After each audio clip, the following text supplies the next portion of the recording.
बिस्मिल्लाहिर्रहमानिर्रहीम अस्सलाम वालेकुम वरहमतुल्लाहि वबरकातुहू। माय डियर स्टूडेंट्स, हमारी डिस्कशन 9th क्लास की मैथमेटिक्स के ऊपर जारी है, जिसमें हम एक्सरसाइज 1.6 के क्वेश्चन नंबर 1 के तमाम पार्ट्स मैट्रिक्स इन्वर्जन मेथड से कर चुके हैं। आज हम इंशाल्लाह क्रैमर रूल का आगाज करने जा रहे हैं। तो आपको मैं थोड़ा सा ओवरव्यू दे दूं कि इसमें हम करेंगे क्या इंशाल्लाह, फिर उसके बाद हम क्वेश्चन स्टार्ट करेंगे। तो आइए जी आज का लेक्चर स्टार्ट करते हैं।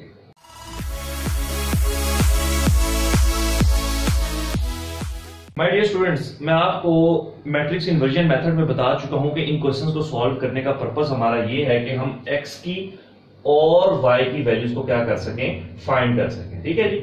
अब इसमें भी हमने यही काम करना है। प्यारे बच्चों, मैं ये आपको पहले भी बता चुका था कि मैट्रिक्स इन्वर्जन मेथड से किया जाए या क्रैमर्स रूल से किया जाए, जो कि आज हमने मेथड को सीखना है। दोनों से आंसर पर कोई फर्क नहीं पड़ता, आंसर बिल्कुल ठीक आता है, लेकिन फिर दोनों सीखने का मकसद क्या है कि वो क्वेश्चन में आपको रिस्ट्रिक्ट कर देता है कि मैट्रिक्स इन्वर्जन मेथड से करें या क्रैमर्स रूल से करें।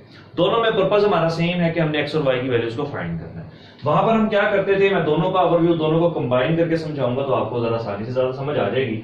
वहां पर जरा क्वेश्चन पर गौर करें। हम सबसे पहले बनाते थे मैट्रिसेस, ऐसे ही है जी। ये मैट्रिक्स आ गया, फिर एक ये मैट्रिक्स आ गया, फिर इक्वल के बाद एक ये मैट्रिक्स आ गया। यहाँ पर x के कोएफिशिएंट्स लिखते थे 2 और 3, यहाँ पर y के कोएफिशिएंट लिखते थे -2 और 2, यहाँ पर x और y लिखते थे, और यहाँ पर क्या लिखते थे जो इक्वल की राइट साइड पर होता था 4 और 6। ये वाला काम मैट्रिक्स इन्वर्जन मेथड में भी करते थे, क्रैमर रूल में भी करते थे। यहाँ पर हम नाम लिखते थे ax = b, matrix inversion method में भी करते थे और क्रैमर रूल में भी करेंगे। उसके बाद इसको हम ले जाते थे उधर। अब नाम से जाहिर था मैट्रिक्स इन्वर्जन मेथड, मतलब उसमें इन्वर्स आना चाहिए, तो ये उधर जाकर इन्वर्स हो जाएगा। यहाँ पर क्योंकि क्रैमर रूल हमने सीखना है आज, तो इसमें ऐसा इन्वर्स का कोई चक्कर, कोई काम नहीं। हमने सिंपल क्या करना है, यहाँ पे क्लियरली मेंशन कर देना है a मैट्रिक्स ये है, x मैट्रिक्स ये है, b मैट्रिक्स ये है। अब x फाइंड करने का फॉर्मूला क्या है, ax का determinant divided by a determinant, और y फाइंड करने का फॉर्मूला क्या है, ay determinant divided by a determinant.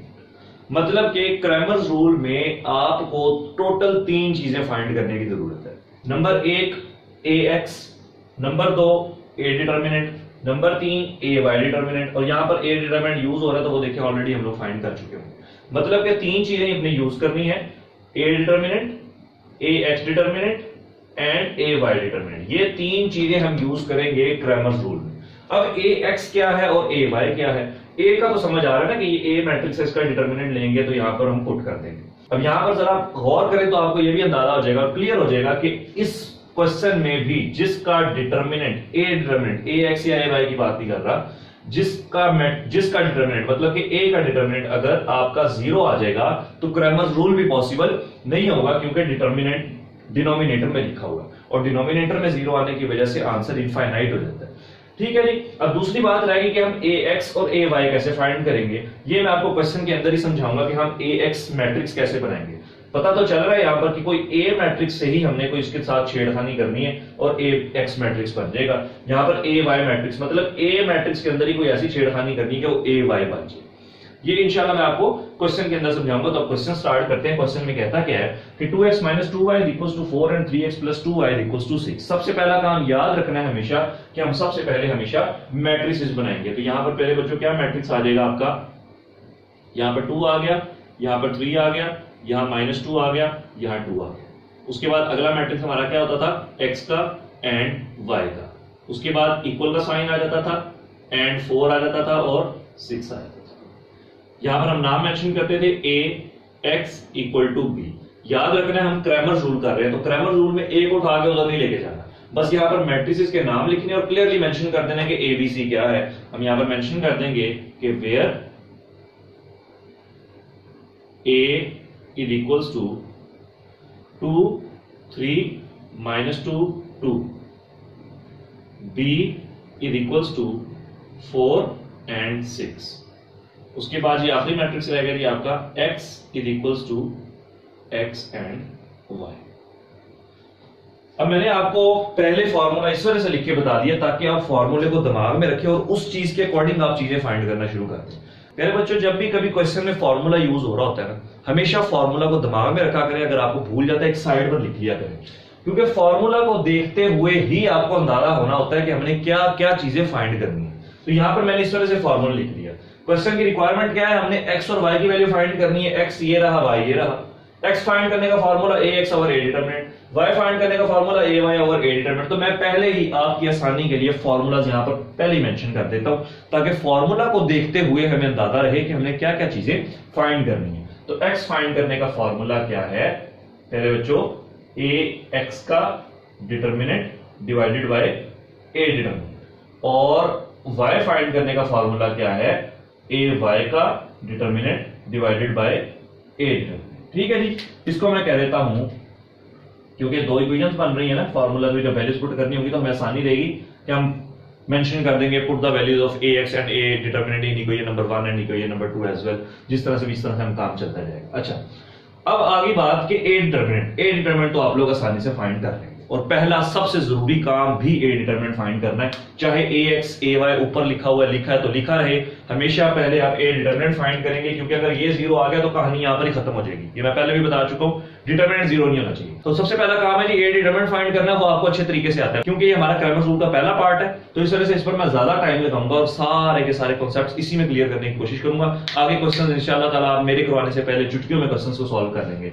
आगे अगर वापस क्वेश्चन में देखें, ए डिटरमिनेंट फाइंड करना है, ए कैसे फाइंड करेंगे ये तो हम प्रीवियस लेक्चर्स में बहुत दफा सीख चुके हैं कि ए डिटरमिनेंट कैसे फाइंड करते हैं, क्रॉस मल्टीप्लाई करते हैं। ऐसे ही है ना, 2 को मल्टीप्लाई करेंगे 2 से, 2 मल्टीप्लाई बाय 2, सेंटर में हमेशा माइनस का साइन, उसके बाद -2 मल्टीप्लाई बाय 3, -2 मल्टीप्लाई बाय 3, तो 2 2 दा 4 माइनस माइनस प्लस 2 3 दा 6, 6 plus 4 is 10 which is not equal to 0। इसका मतलब क्या हुआ कि क्रैमर रूल आगे भी पॉसिबल होगा। अब बात आ गई जी ए एक्स और ए वाई कैसे फाइंड करेंगे। पहले तो ए एक्स और ए वाई मैट्रिक्स होना चाहिए ना, फिर मैट्रिक्स बन गया तो डिटरमिनेंट फाइंड करना तो कोई मसला ही नहीं है। तो पहले तो ए एक्स और ए वाई होना चाहिए। मैं दोनों को पैरेलल लिख के आपको समझाऊंगा कि ए एक्स कैसे फाइंड करते हैं और ए वाई कैसे फाइंड करते हैं। जरा तवज्जो रखनी है आपने यहां पर। अभी मैं डिटरमिनेंट नहीं ले रहा, अभी मैं सिर्फ ए एक्स मैट्रिक्स बना, और यहां पर हम बना लेते हैं ए वाई मैट्रिक्स। अच्छा, जरा गौर करना है आपने इधर कि हम करने क्या लगे। आपको मैंने जब भी मैट्रिक्स बनाता हूं आपको मैं ये बताता हूं कि पहला कॉलम आपका एक्स के लिहाज से होता है और दूसरा कॉलम आपका वाई के लिहाज से होता है, ठीक है ना। अब जरा गौर करें, जब ए एक्स मैट्रिक्स बना रहे होंगे तो एक्स वाला कॉलम हमने गायब कर देना है। कहां से गायब करना है, ए से, क्योंकि ए एक्स है। ए एक्स जब बना रहे होंगे तो ए मैट्रिक्स में से एक्स वाले कॉलम को उड़ा दें। एक्स वाला कॉलम ये 2 3 उड़ा दें, पीछे क्या बच गया -2 एंड 2, तो -2 एंड 2 यहां पर एज इट इज आ जाएगा। जब ए वाई बना रहे होंगे, अब ए मैट्रिक्स में से वाई बनाना है ना हमने, ए वाई, तो ए मैट्रिक्स में से वाई वाले कॉलम को उड़ा दें। ए मैट्रिक्स में वाई वाला कॉलम ये -2 एंड 2 इसको उड़ा दें, तो पीछे क्या बच गया 2 एंड 3, जो जहां बचेगा वो वहीं पर आएगा। ये बात याद रखें, यहां तो कोई कंफ्यूजन उम्मीद करता हूं कि नहीं होगी। जब दोबारा सुन लें, ए एक्स जब बना रहे होंगे तो एक्स वाले कॉलम को उड़ा दें, वाई वाले को एज इट इज लिख दें, और वहां पर ही लिखना जहां पर लिखा हुआ था। जब ए वाई बना रहे हैं तो वाई वाले को उड़ा दें और एक्स वाला 2 3 वो एज इट इज आ गया।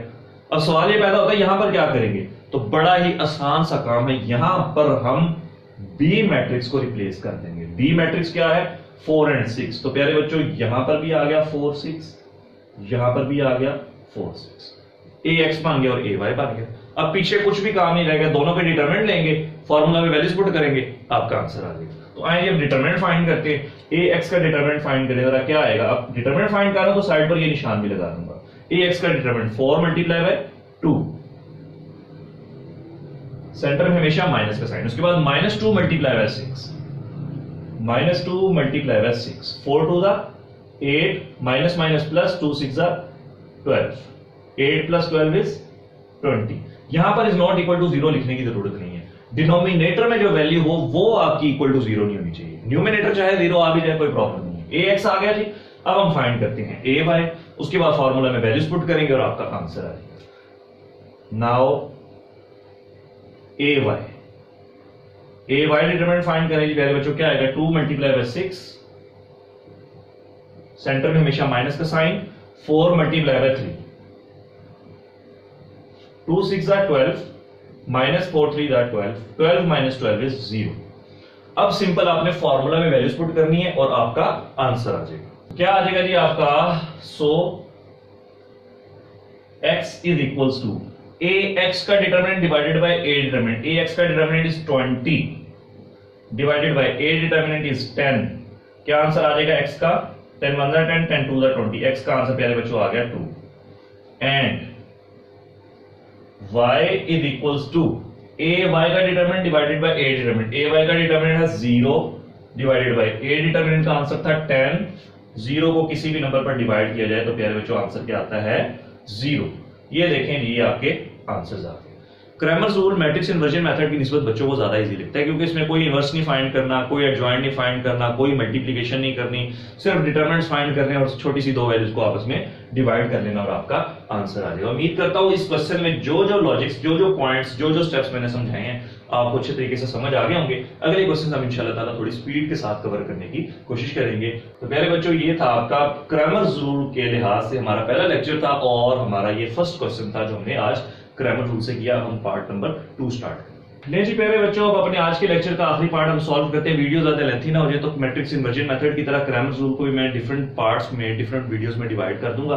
आज के हम इंशाल्लाह लेक्चर में पहले 2 पार्ट्स देखेंगे, उसके बाद इंशाल्लाह बाकी पार्ट्स हम नेक्स्ट लेक्चर में देखेंगे। तो आइए पार्ट नंबर 2 सॉल्व करते हैं। सबसे पहला काम मैट्रिक्स बनाना है, वही काम जो मैट्रिक्स इन्वर्जन मेथड में भी करते थे। मैट्रिक्स बनाते कैसे हैं ये अब आप लोगों को अच्छे तरीके से पता चल गया होगा। कैसे बनाएंगे मैट्रिक्स?